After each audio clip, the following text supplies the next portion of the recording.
just as we expected, it should be for the East. Florida, Georgia getting together on Saturday. We got Jackie Franchuli on the line from Gators territory. Check out her work right there, as you can hear the insight and information from Jackie on a regular basis here. So you get a whole lot more over there on Rivals on Gators territory. Jackie, how you doing today?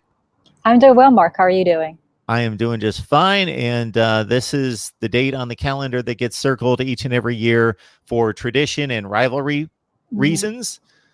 But this year in particular, for the first time in a while, it gets circled because it has SEC championship and national championship college football playoff aspirations all surrounding this matchup as well. So more pressure, more hype, more surrounding this one than is even usual, which is, of course, it's always a big one. Yeah, for sure. And Florida has been kind of harping on that, kind of saying that has been preaching since he's got here to Florida. He says you come to University of Florida to play in these top 10 matchups. And we talked to, a couple of defenders last night, and they kind of echoed what Dan Mullen has said. This is the reason why we come to Florida. We want to play in these top 10 matchups on the big national stage. Don't forget, this is Florida's third top 10 matchup this season. And they've won one and lost one. But this is the game that you can argue they've circled since last year. Obviously, that loss against Georgia last year left a bad taste in their mouths. And it's one of their heated rivals in the SEC East. In the last few years, whoever has gone on to win the SEC East. So this is the big game for Florida.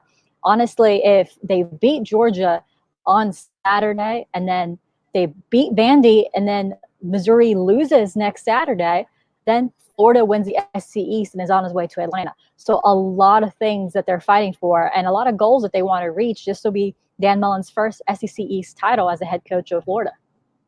Despite losing by a pretty decided score at the way the game resulted at the end of the game last year, if you actually watched the game, you saw that the two were battling on even ground, but within a point until about 10 minutes left. Has there been much said about last year's matchup? And from your perspective, is there much that we can take from last year and propelling that to what might happen this Saturday? Funny enough, Todd Grantham told us last night that he still uses that goal line stand as one of the things to show this defense what they need to do. How can that one play kind of help them? He said, when you look at the Kentucky game this year, they also had a goal line stand, which helped Florida kind of switch momentum, allow that comeback. So Grantham does point to those games and those pivotal moments in games like this is what we can do.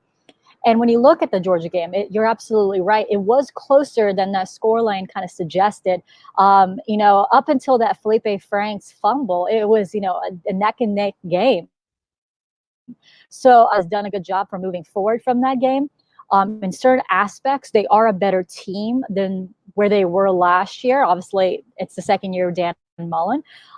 So you expect a little bit of a progress. So this isn't going to be the same theme that Georgia's faced last year. Obviously, you have a new quarterback in Kyle Trask, a different threat that Georgia has not faced before compared to Felipe Franks last year.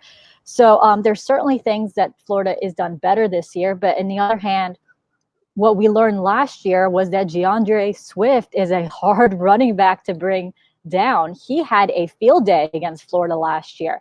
And that's when they had, guys like Ja'Kai Polite. Now, good news for Florida is they should have John Grenard back. We actually talked to Grenard last night, and Florida isn't a program that allows you to talk to injured players unless they're confident they're going to play. Now, Jabari Zuniga is also expected to play. Dan Mullen is pretty confident in that, but he's still, awaiting words for the trainers to see if he will go on Saturday. Both of those guys will be crucial in setting the edge and helping stopping Swift, a guy that Florida struggled to stop last season. So that's obviously a key match Saturday. Yeah, it's a matchup that we eyed all off season as one in which Georgia would be a decided favorite. They're the better program and have been the better team the last few years, but Florida making a move and putting some heat on. And considering what Georgia failed to show us against South Carolina in particular, and Florida having the one loss, but going to Baton Rouge and acquitting themselves very well and beating Auburn, as you mentioned, in another top 10 matchup, it seems to be a fairly even matchup. Vegas gives it about 3 to 4 points on Georgia's side in a neutral site game, of course, to where Florida appears to be just as good as Georgia at this point. Yeah, for sure. I think anyone who expects this to be a blowout is going to be surprised. I think it's going to be a very, very close game. One can argue it can go either way. I actually think I'm giving the edge to, and I think that's something they can do if they do have John Gernard and Jabari Zuniga back. I think if you force Jake Fromm to throw, make Georgia one-dimensional, and with their red zone defense, how it's been, I think Georgia can struggle offensively. I actually been looking through a couple of, and Jake Fromm in Georgia are 0 of 5 when he has thrown 30 or more passes in a game. Get through 51 passes, and he had his career high of 3 picks. So if Florida just makes Jake Fromm win the game with his arms, Florida will have the edge in that matchup.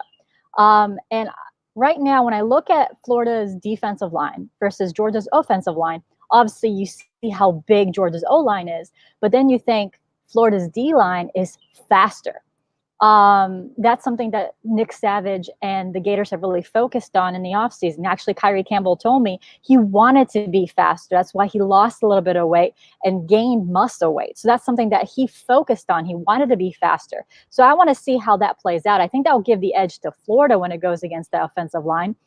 And if they have the same game plan as South Carolina, kind of being more aggressive, especially with their safety play, I think Florida can do well defensively against Georgia. So that's obviously, I've been stressing a lot about the stopping the run, but honestly, if you look at the numbers, if you stop the run, Georgia's passing game may struggle. And honestly, in the last 13 years, the team who has more rushing yards at the end of the game has won the game. So the run game is crucial for this game. It's one of the reasons why football is not just an exciting game. It's a fascinating game when you add up all the various variables on the different matchups that have to be added on. It draws me back to a Florida State game from a couple years ago in which Florida was very depleted on offense, very one-dimensional on offense. I think they did play in the SEC championship game, but their defensive effort against the Florida State, I think it was against Dalvin Cook, was still around at that point, was monumental for most of the game, but they got leaned on so much for so long, and their offense couldn't offset that their backs broke with about 5 to 10 minutes left. And that's what you're talking about right here.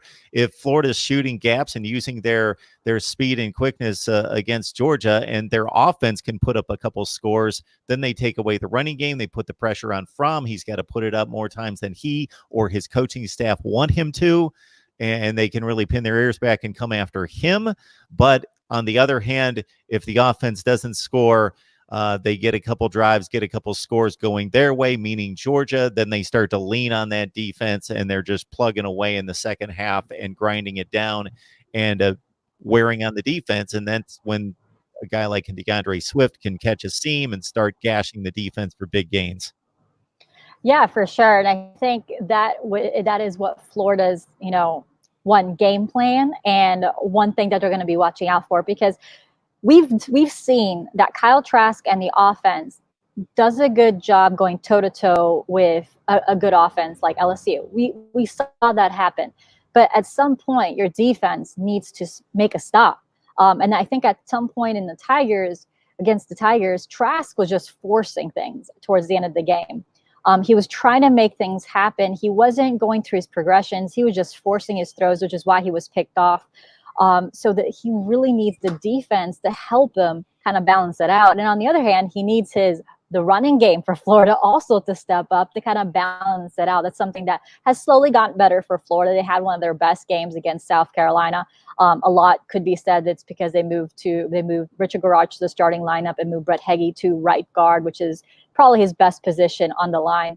So I think it's all about balance for Florida. They need to have balance on offense. They need to make sure their rushing game is better, but also they really need to make sure defensively that they get some stops so no side of the ball is so tired. Because if Florida can sustain drives like they did against LSU, I think Florida has the best shot to win the game, especially when you consider defensively, if they're at full strength, they can stop Georgia.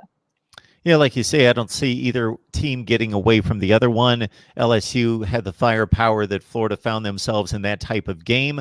Georgia, based on the recruiting rankings, has that type of personnel at the playmaking positions on offense, but they don't utilize them the same way. The offense isn't set up to take that approach and really gash teams downfield like Joe Burrow and company at LSU. So I expect a game that's going to show some scoring, but not out of control, probably in the mid to high 20s, something in that range.